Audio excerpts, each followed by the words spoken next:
YouTube. Region Rat Rider here.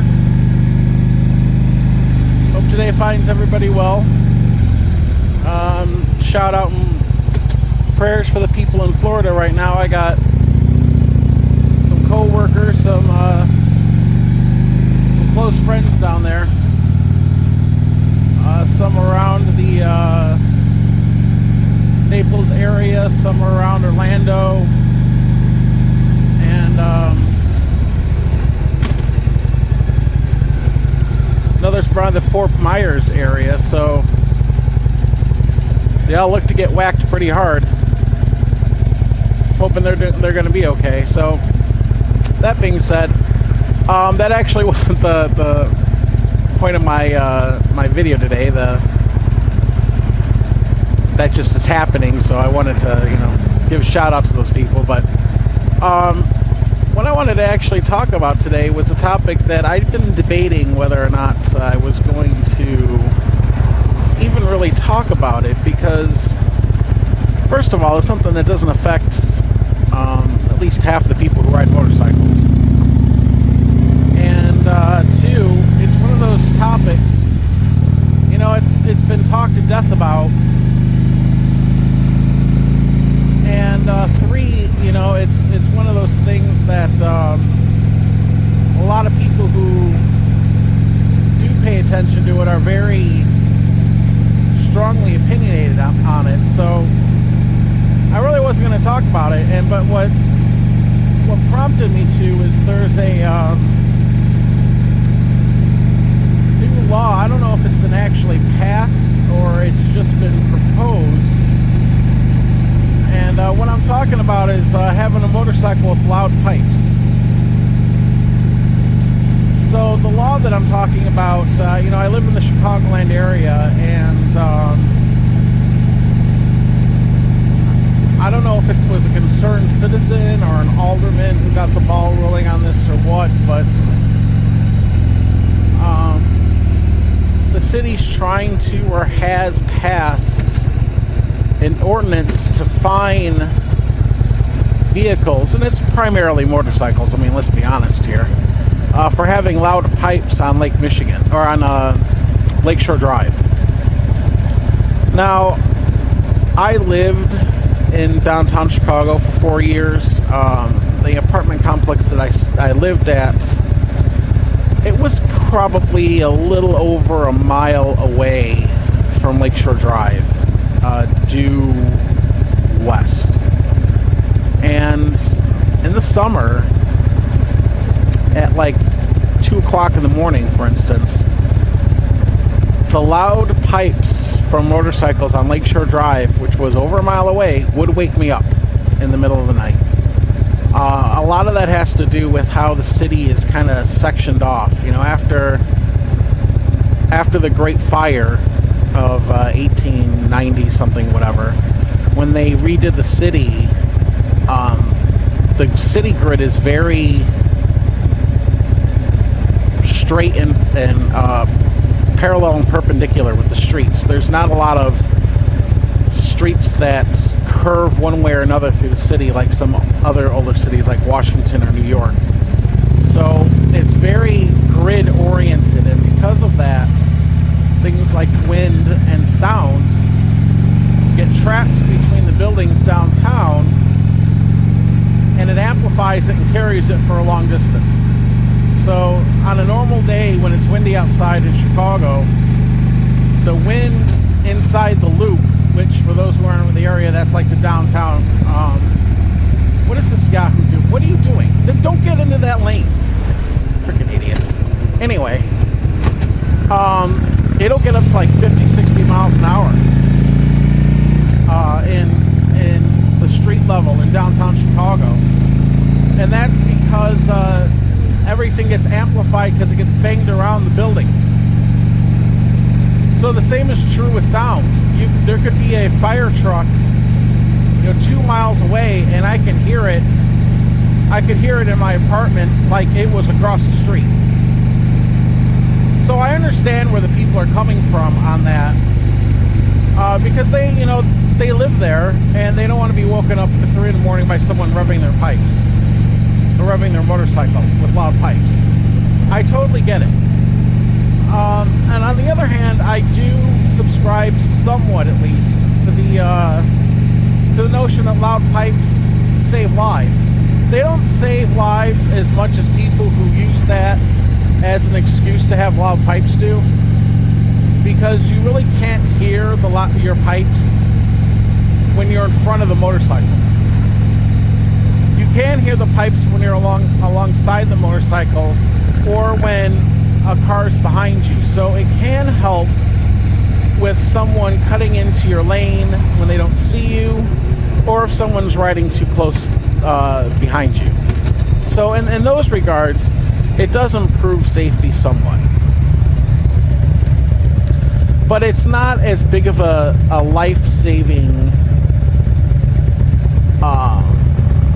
tactic or feature of a motorcycle as it is the rider paying attention to what's going on around them and having lights on your bike. Lights to me are far more important of a feature to have on your bike than loud pipes, because people can see you, or people notice lights more than they do pipes, unless they're really, really, really loud. So, and I also understand, the notion of, you ride a bike, you ride a big V-twin cruiser, you want loud pipes. I think in some cases, though, the loud pipes that people put on their bikes are excessive. They're excessively loud. If you can't stand next to a motorcycle when the engine's on, without plugging your ears, then it's too loud. You made it too loud. And there are sound ordinances for car stereos. There's sound ordinance for cars. So I understand the notion of having a noise ordinance for motorcycles. So I kind of get both sides of the argument. But it's just one of those things. People just go crazy about defending their right to have straight pipes and their motorcycle being loud as a jet engine. And then there's people who say you shouldn't be allowed to have any of that. Your motorcycle should be as quiet as a car. And the people who fall into those two camps, they tend to really... Wow, that was a cool unmarked police car. It kind of had the police department thing like as a shadow color. That was kind of cool. Anyway, they really defend their position, and they get really mad at people who disagree with them. So I really never wanted to talk about loud pipes, because to me it wasn't that big of an issue either way. I mean, if you want to have really loud pipes and you want to piss off everyone around you with those super loud pipes, well, okay. I mean, it's your right to do that, I guess. But along those same lines, other people have a right to say, you know what? What is this idiot doing? You know what? I don't want to have my sleep disrupted by you and your stupid loud motorcycle.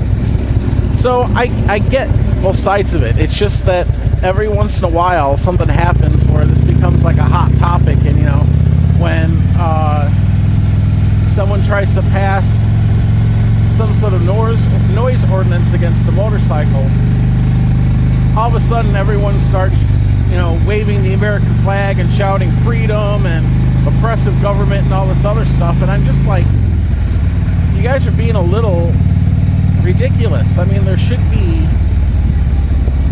some middle ground. I mean, I understand that, you want to do what you want to do, but, you can't always get what you want, because you don't live on an island by yourself with no other people around.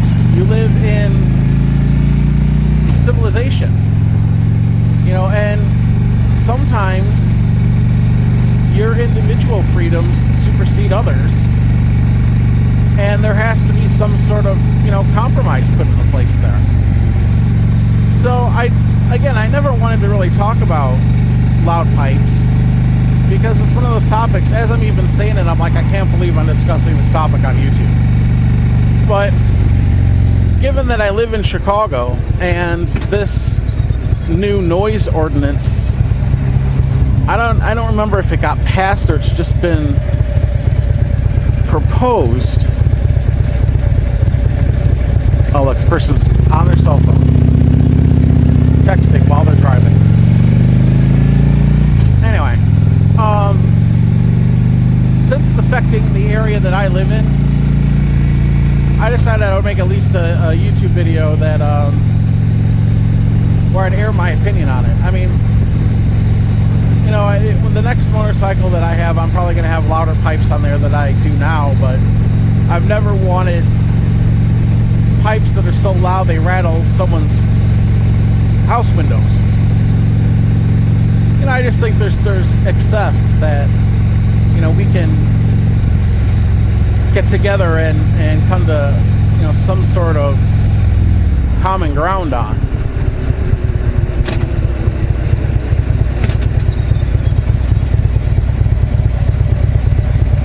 So,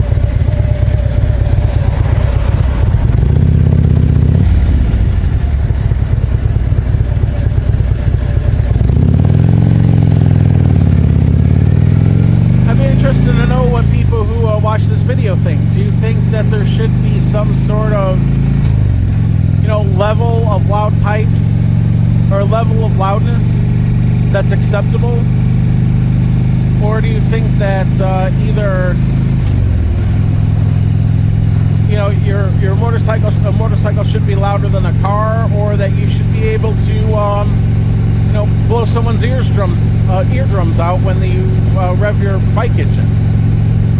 I'm kind of like I said, I'm in the middle. You know, I think that you should be allowed to have, you know, a beefy exhaust and that nice rumble of a V-twin, but you know, there should be limits on it. Kind of like, you shouldn't be allowed to go to a gun store and buy an anti-tank bazooka or whatever. Well, I'm sure some people are going to be like, yes, you should, but anyway. I hope everyone in Florida comes out okay. I hope no one has any real property damage and everyone's safe come tomorrow. And for everybody who watches us who's not in Florida, I hope you have a good week. And I will chat at you later.